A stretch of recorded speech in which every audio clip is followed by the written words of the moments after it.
Hey everybody, thanks so much for joining us. It is time for your 10 TV Weather Impact Show.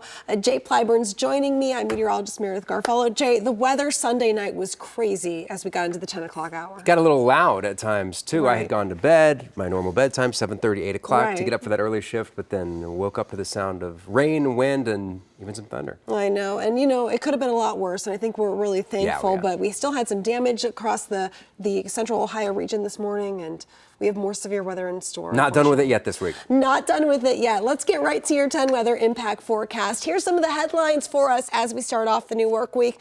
We are going to have some cooler air for a couple of days. You probably already noticed that stepping out the door this morning. Dry and chilly though as we go into the rest of the week, and yes, there are those severe weather concerns, but you can see since this morning that temperature trend downward. We hit our highs early in the day, which for many of us was for the mid and upper 50s, but by the time you're heading home from work in the 40s, and then tonight it will be quite chilly. So we do have a new severe weather outlook that does include central Ohio. This is for Wednesday. We're mainly looking at that timing in the afternoon and evening, but what's different than the previous event we just had, you can see the flooding risk is very high, and that's going to continue Wednesday, Thursday, and possibly even into the weekend with the heavy amounts of rain that we are expecting. But all hazards will be possible with storms that develop, very similar to what we saw Sunday night. So we might get some watches and warnings that are issued, but you can really see that flooding potential as we move forward into Wednesday, mainly focused on central and western counties, but everywhere here, again, we're also going to have another risk of severe storms going into your Thursday. So the active spring pattern is going on, but I think we want to focus too going into Thursday. Now you can see we get up to a moderate threat for some spots in southern Ohio, and so this is going to be because we're getting rain Wednesday and then heavy rain Thursday, and again possibly into the weekend. So we're going to have to watch out for the threat of flash flooding, localized flooding, those rivers in your neighborhoods, creeks, streams rising rapidly with the amount of moisture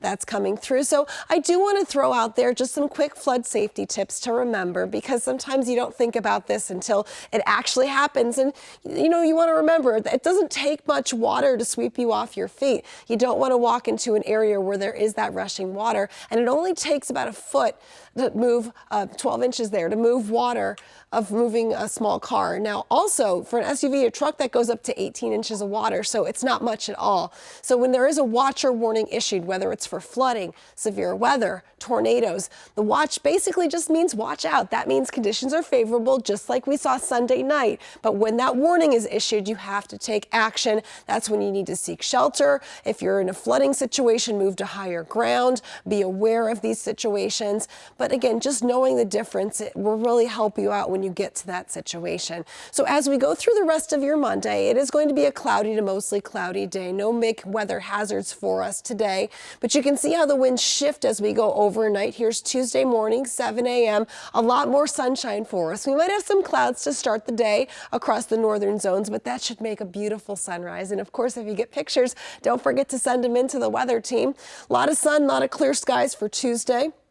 And then as we move forward and we go into the evening, clouds are going to start to move in. This is ahead of that next storm system. So when we look at the long range forecast, again, this is going to be breaking down for us the timing. As of right now, this could still change. We are still tightening up the exact timing of the storm development, but you can see how much of a powerhouse this storm system is, bringing the potential for those showers and thunderstorms as early as late afternoon. And then we could see yet again some stronger storms develop going into the evening, unfortunately overnight after dark and into the morning on Thursday. But look at this stream of moisture getting pulled in, and you can see even Friday morning still having those heavy downpours continuing for us, and then another round of moisture coming in on Saturday. And with back-to-back events like this is why we are concerned about seeing that localized flooding.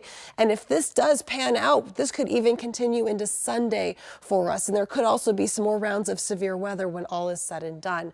But for today's forecast, we're looking at scattered showers, 57.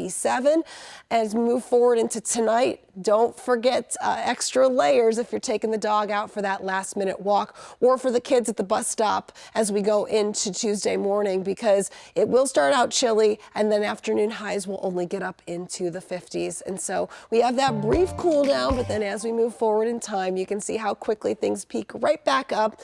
77, again, it's that unstable atmosphere that's being created by the warm, moist air that gives us that weather impact alert day going from Wednesday night into Thursday. We'll continue to monitor that for you, but as we go into the weekend, again, a lot of questions going to be had about how much rain we see and how much localized flooding we could have.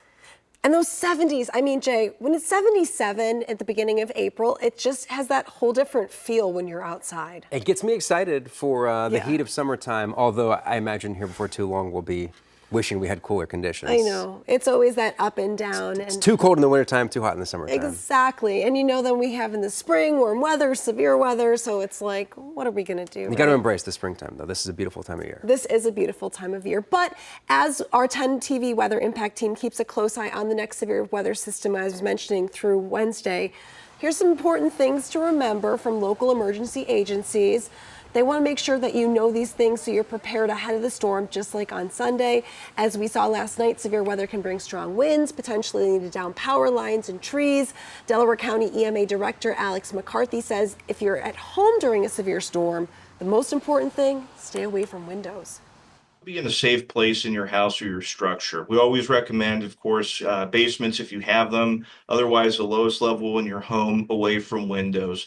If you're not comfortable in the structure in which you live, see if you have any friends or family who you can meet up with to ride out storms when we have significant weather events. And that is so important if you live in a mobile home. You don't want to be in a mobile home if a tornado watch is issued or warning. And if you're on the road during severe weather, it's recommended also you pull into a nearby parking lot and you ride out the storm. All right, I always love this part of the show because we show you incredible videos that came in, and we actually have one for you, Jay, from last night's storm. I heard it, but that's what it actually looks like. Now Looks you pretty can powerful. see it. I mean, just look at the clouds in the background. Very ominous skies there. This was captured outside our studio last night, taken around 10 o'clock, and that was as that severe line was moving in. It's always interesting to me to see them at nighttime, too, because you don't really know what the cloud formation looks like, what the skies actually look like until the lightning starts blasting, and then it illuminates everything. As you can see there, you get a better idea of the cloud structure and everything. And it just makes those storms that much more dangerous. Like Sure. tornadoes, you won't know until it's illuminated. We've seen enough of those videos, but That's scary stuff. that is. Thankfully, No tornadoes nothing with this last one. night. Right. No, we're good. But we're keeping an eye on Wednesday. Jay, thanks for joining us today. My pleasure. And thank you. That's it for your weather update here on 10 TV Plus. Coming up later tonight at 6, Chief Meteorologist Jerry Martz will be back. He'll have the latest. Until then, you can catch more news and weather online, always at 10tv.com. Have a great afternoon. Bye-bye.